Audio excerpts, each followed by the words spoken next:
Around 72 pangkabal talaga.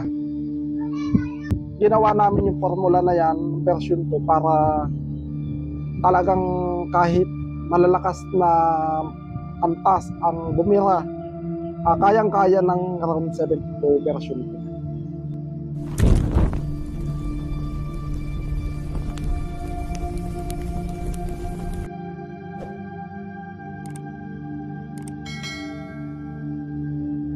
Magandang araw mga ka-horror at welcome back nga palang muli sa aking channel. Nandito na naman nga pala tayo sa bagong episode ng Agimat Testing. Bali, ang bibigyan nga pala natin ng reaction video ngayon mga ka-horror ay yung content na in-upload ni Maestro Lotus Agimat sa kanyang YouTube channel na testingan ng R72 version 2. Doon kasi sa latest video na in-upload ko dito sa aking channel na Vince Andre TV ay marami ang nagre-request na gawan ko raw ng reaction video o gawan ko ng content yung testingan ni Maestro Lotus Agimat at ng kanyang R72 version 2. So ito na nga ang pagkakataon para gawan natin ng reaction video ang testingan niya. So bali, ang pinili ko na gawa ng reaction video ay yung part 2 ng testingan ng R72 version 2 ni Maestro Lotus Agimat. Kasi doon sa part 2 niya ginawa yung pag-testing doon sa R72 gamit yung barrel. Bali, hindi ko na nga pala gagawa ng reaction video yung testingan niya sa kabal gamit yung itak. Medyo mahigpit kasi si YouTube pagdating sa ganong klase ng mga video. Nare-restrict yung video natin sa yung pagkakagawa. So ano pa nga ba ang hinihintay natin mga ka-horror? Tara at sabay-sabay nating panoorin at sabay-sabay tayong magbigay ng reaksyon sa testingan ng R72 version 2 ni Maestro Lotus Agimat.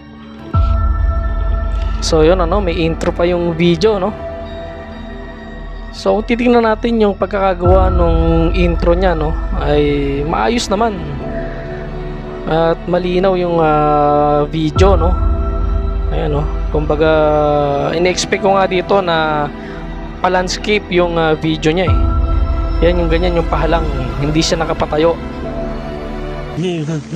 Kaso nung pumasok na yung talagang video pala, patayo pa rin yung kuha, tsaka ewan ko kung ba't ganito yung nangyaring kuha dito. May hawak na DSLR yung isa nakita nyo naman, nakikita naman dyan sa video, Tapos yung camera nandun sa ilalim ng DSLR. Sayang, dapat ang ginamit na lang dito yung DSLR na camera, Sayang yung pagkakagawa ng testingan na to. Pero mahirap din yung ginawa nilang testingan na to, kasi kahit umuulan ay itinuloy pa rin nila. So kudos sa team ni Maestro Lotus Agimat.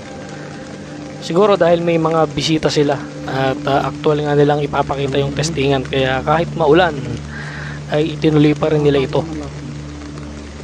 Post muna natin to mga ka-horror, at gusto ko lang bigyan ng konting reaction tong frame na ito. Dito mga ka-horror, ay nasasayangan lang ako doon sa ginawang testingan nila Maestro Lotus Agimat. Kasi dito kumbaga kumain na sila ng oras, umakyat pa sila sa bundok, umuulan pa.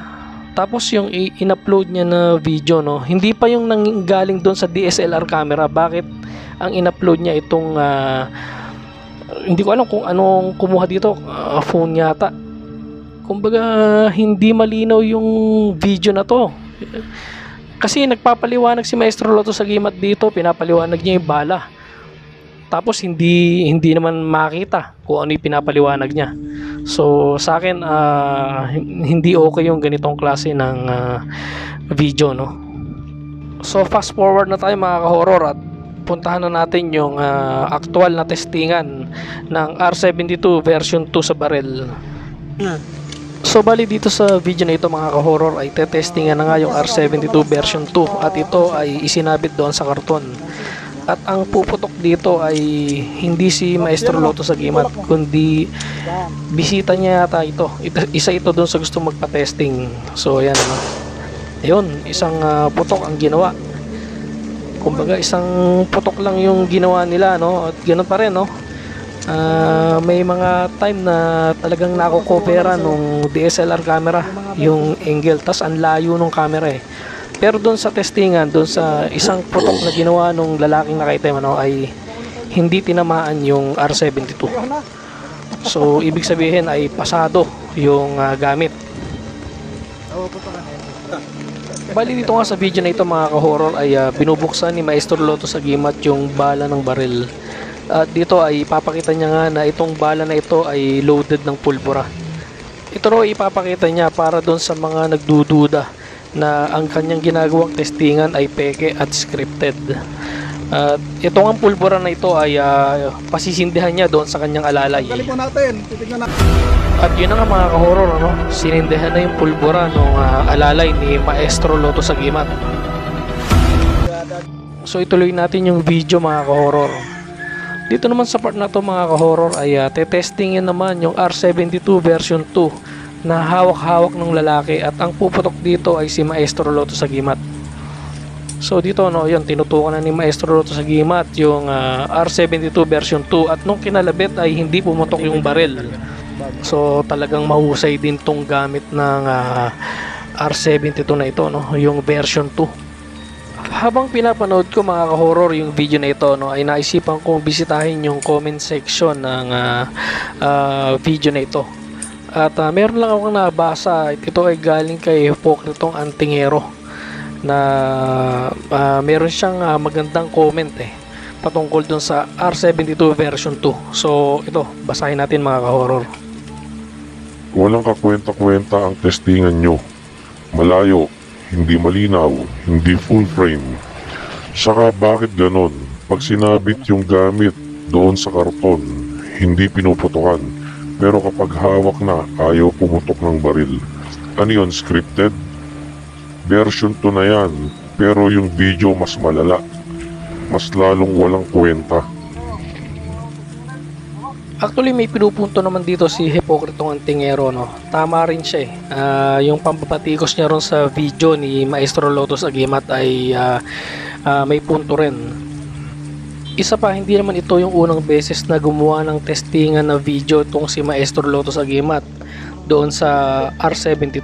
So dapat mas maganda na nga itong video ng testingan niya na ito, kaso yun nga medyo hindi nga okay yung pagkakagawa ng video niya. Pagdating naman doon sa sinasabi ni Hipokritong Antingero na bakit kapag sinabit yung R72 doon sa karton ay pinuputokan ito, pero kapag kahawak na ay hindi ito pinuputokan, ay meron namang paliwanag dito si Maestro Lotus Aguimat. So pakinggan natin ang kanyang paliwanag. Natin kung talagang, kasi yung nilabas po namin na R72 version 2, yun po yung